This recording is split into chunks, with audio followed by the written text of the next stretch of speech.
자, 우리 자극한 우극한을 한번 살펴볼 건데요. 저 위에 얘기를 하기 전에 이 기본 사실부터 한번 볼게요. 우리 극한값이 존재하려 그러면은 자극한 우극한이 같을 때 존재한다라는 거예요. 그래서 이거를 잊어버리면 안 되는데요.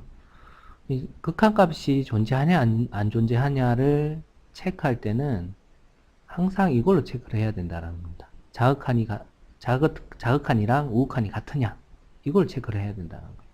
그래서 A로 가깝게 갈 때 알파다 이런 결론을 내기 위해서는 반드시 우극한이랑 자극한이 같은 알파로 가고 있습니다. 요걸 체크를 해봐야 된다는 거예요. 될까요? 그래서 체크를 해봤는데 우극한 값이랑 자극한 값이 달랐다 이러면은 극한 값이 없다 이렇게 결론 내리면 되는 겁니다. 되겠죠? 그래서 반드시 함수의 극한 값을 물어보는 문제에서는 뭘 해주라고요?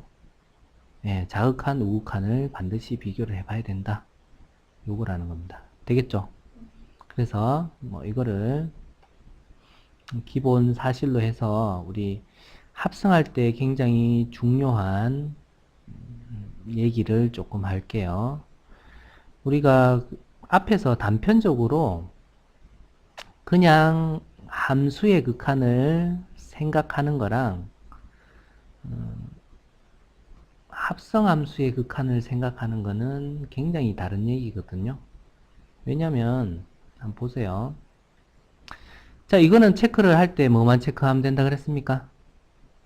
자극한 우극한만 체크하면 된다 그랬죠. 맞아요?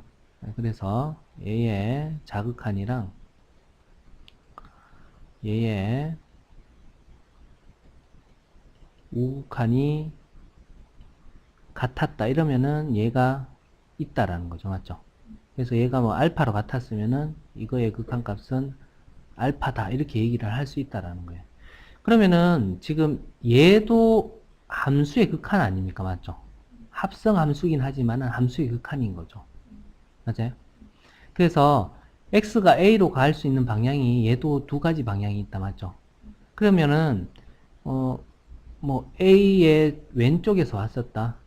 x가 a의 왼쪽에서 왔었다. 이래 돼 버리면은 이 값이 바로 결정되는 게 아니죠. 결정이 되긴 하지만은 어떤 방향에서 이 gx가 접근을 했느냐에 따라서 다시 fx를 또 결정을 해줘야 되는 거 아닙니까? 됐어요? 그래서 이 되게 중요하다라는 거죠. 그래서 알파로 A로 가까이 갈 때 왼쪽 자극한을 먼저 한번 생각해 볼게요. 자극한으로 왔을 때 올 수 있는 나올 수 있는 경우는 요 세 가지라는 거죠. 위에서 이렇게 어떤 알파로 한없이 가까워지는 방향이 있고요. 이렇게요. 될까요? 그 다음에 계속 상수로서 알파로 오는 방향이 있을 겁니다. 맞죠? 그 다음에 알파보다 작은 곳에서 알파로 접근하는 방법이 있죠. 됐습니까? 그래서 요 세 가지 방향이 있다. 맞죠?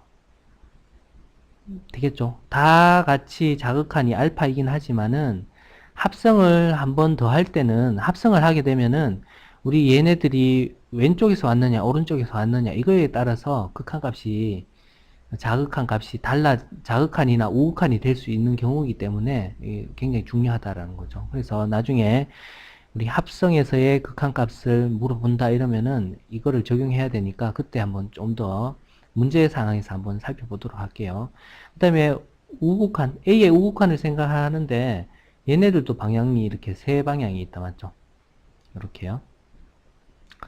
베타로 접근을 하는데 큰 쪽에서 베타로 접근할 수도 있고 맞죠? 이렇게요. 그 다음에 뭐 베타 상수의 의미로 그냥 베타로 계속 올 수도 있는 거고 그 다음에 베타보다 작은 쪽에서 이렇게 접근할 수도 있는 거죠. 되겠죠? 네, 그래서 우리 합성을 할 때 여기 중요한 역할을 하니까 그때 문제를 통해 갖고 한번 살펴볼게요.